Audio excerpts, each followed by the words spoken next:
assault. Hijackers free some Indian Airlines passengers but make a series of demands. And a message for a new millennium. The Queen offers reassurance in these changing times.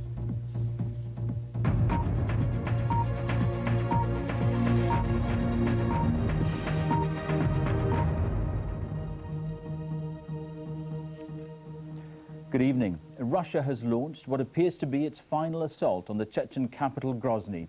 Armoured columns are said to be advancing on the city, with Russian forces attacking on 4 fronts. Tens of thousands of civilians are trapped in Grozny as fighting rages all around. Our correspondent Jonathan Charles sent this report from Chechnya. The long-awaited assault is underway. Grozny was pounded by artillery in the hours before the attack. The Russians attempting to soften up the Chechen capital's defences. As the Russian armour moved in, the artillery kept up its barrage. Shells smashed into buildings in the city centre. Now Russian infantry will have to take Grozny street by street, a daunting task. Many of the soldiers have painted identification signs on their uniforms, making sure they can be recognised by their own side amidst the confusion of war.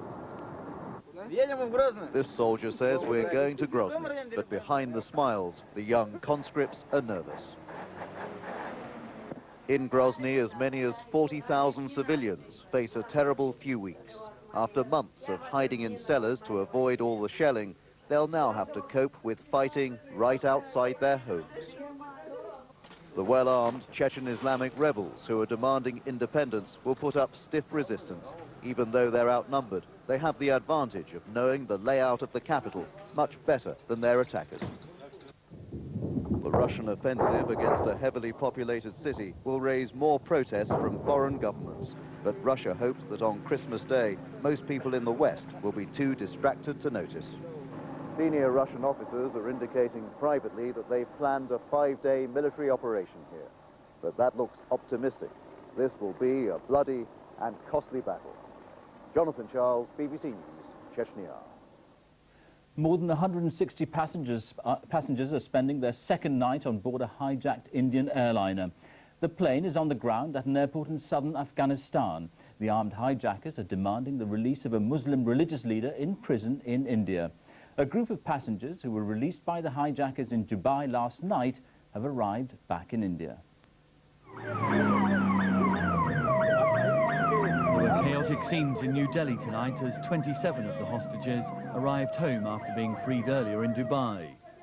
There was also an outpouring of grief as the body of one of the passengers killed by the hijackers was also returned. That of a 25-year-old businessman whose new bride is still a hostage. They'd been returning from their honeymoon like many others on the plane. But only now, as the Indian Airlines hostage crisis enters its second night, have the hijackers made clear their demands. Chief among them, the release of an Islamic religious leader in jail in India in return for the freedom of the remaining passengers. Their terrifying ordeal began soon after the plane left Kathmandu, with the hijackers threatening to kill passengers unless they were taken to Lahore in Pakistan. The journey included a stop first at Amritsar before going on to Lahore and then to Dubai, where permission was eventually granted to fly to Afghanistan, where tonight another sick hostage was also freed. But with reports of 4 more dead passengers, the Indian government is desperate to resolve the crisis without further bloodshed. The primacy of approach that India has adopted is earliest termination of hijacking and the safe return of passengers, crew and aircraft. Those freed spoke of everyone being blindfolded and not allowed to speak. For the families of the remaining hostages, it's an agonizing wait for any developments. John McIntyre, BBC News. In her Christmas message, the Queen has spoken of the anxiety that many people feel about the future. She stressed the importance of tradition and reassured her audience that the timeless values of Christianity and the world's major religions would help provide guidance. It's one of the largest family parties at Sandringham in recent years. By tradition, the royal family attends morning service on the estate and then gathers to watch the Queen's Christmas message.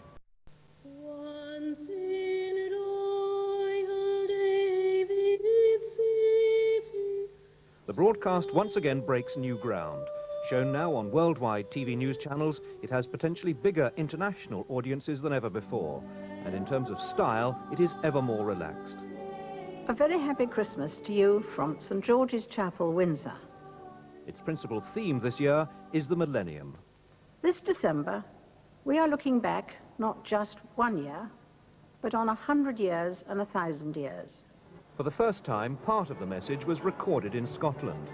The Queen is shown listening to young people in Edinburgh describing their hopes for the future, while she acknowledges the concerns of older people about the scale of change and urges them not to be alarmed by it.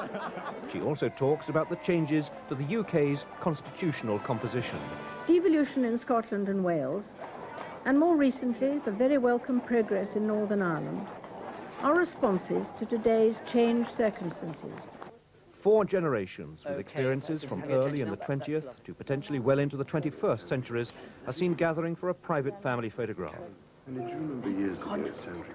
But underlying the informality is the Queen's millennium message of Christian reassurance that the future isn't just about new technologies and the latest fashions. At the centre of all our lives, today and tomorrow, must be the message of caring for others, the message at the heart of Christianity and all the great religions. This message, love thy neighbour as thyself, may be for Christians 2,000 years old, but it is as relevant today as it ever was. I believe it gives us the guidance and the reassurance we need as we step over the threshold into the 21st century. And I, for one, am looking forward to this new millennium. Thought was given at Buckingham Palace to breaking with tradition this year and broadcasting the Queen's message not on Christmas Day, but on New Year's Eve. But in the end, it was felt that the most appropriate time for a message with such a strong Christian theme was on Christmas Day itself. Nicholas Witchell, BBC News, Buckingham Palace. Church leaders have been delivering their traditional Christmas addresses.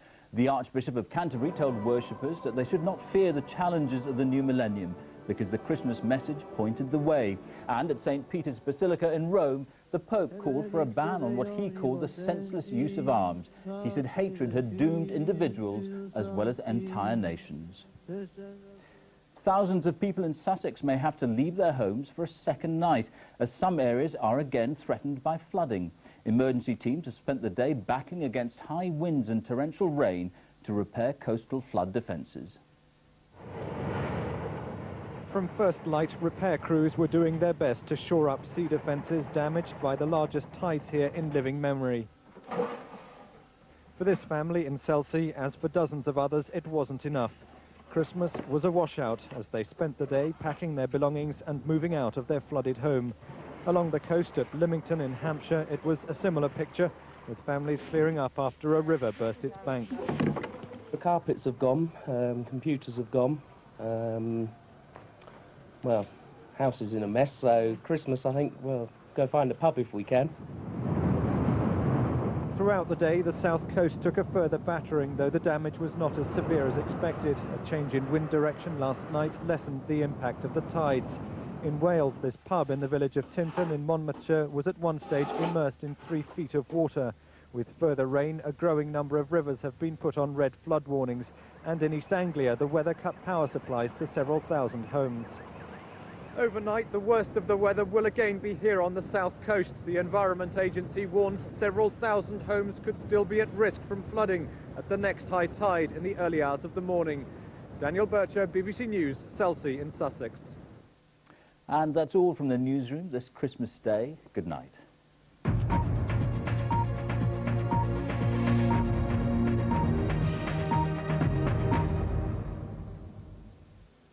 Good evening. We hope you had a cheerful Christmas despite the flooding, the very strong winds and also the heavy rain. But those are all on the weather menu for the next 24 hours.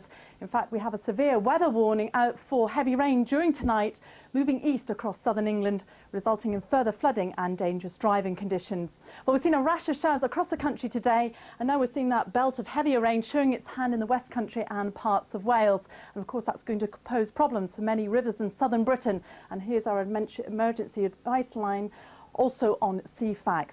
So we're going to see that heavy rain moving swiftly eastwards across southern England, sleet and snow in its northern flank, and also very strong winds gusting up to 60 miles an hour, and also some sleet and snow showers further north, accompanied by freezing temperatures. We're going to have hazardous driving conditions in northern Britain too.